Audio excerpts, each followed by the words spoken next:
Yes, we're at John C. Munro, Hamilton International Airport. A lot of hotspot destinations come right out of this airport. Really easy to do, but we're here with Matt from CATSA, and you were telling us that, people just forget, and it's easy to forget some of these obvious things when you're going to the hotspots, like the tanning sprays and stuff like that, right? Absolutely. Passengers forget to put that in the check bags. They put it in the carry-on bags at the last minute. There's a lot of preparation involved when they leave home, and you put that in the wrong bag. Unfortunately, there are restrictions on liquids, gels, and aerosols.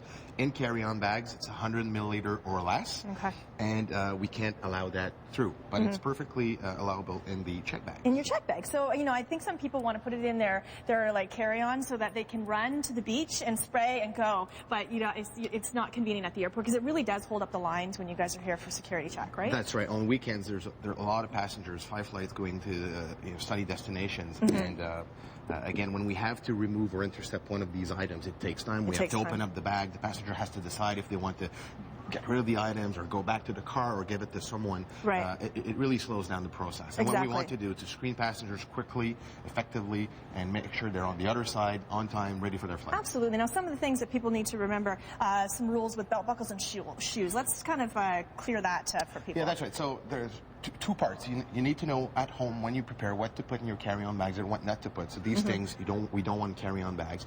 When you get to the airport, there's a process to follow, and if passengers are familiar with the process, it's going to be easier and quicker. Right. So you have your boarding pass ready. You make sure that you don't have clothing or shoes with metal pieces that will alarm the metal detector. And then pull you back and have to go through. You have to remove your belt or remove your shoes and then go through again. It just slows down only a few seconds or a minute or two. But when you have a few hundred passengers, only if a small percentage of them have to go through again, it just slows down the process. So within traveling within Canada, you do not have to remove your shoes unless you know there is a metal shank type of in your shoe, and then that, yes, you do, because again, it's setting off metal detectors. That's right. If you know that they will alarm the metal detector, you may as well take them off before, put it in the bin, go through, and then put them back on. Otherwise, you're going to have to go back, remove them, and go again. And you don't want to be late for your flight. You don't want to you miss your hotspot. Of course, as we head off to break here, Matt, we're out of time, but these are some of the obvious things. Again, people will forget maybe a pair of scissors or, again, something like this, as we were showing earlier, in their bags, but you can't have any blades of any type, That's right. No blades at all. Small scissors, small tools are permitted,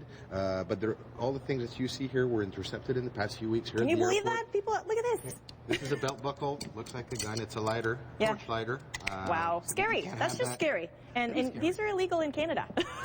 Can't have that at all. No. Not at the airport, not anywhere. All right, Matt, thank you so much for the information. Just think ahead, people. Again, people often forget about these little blades and switchblades that you have in your bags, but just really think ahead, and that way you can get to your destination safely. We're going to be back here at John C. Munro, and we're going to get you to some really hot spot quickly, or maybe off to a business destination in a little bit. Off to break we go. We'll be back.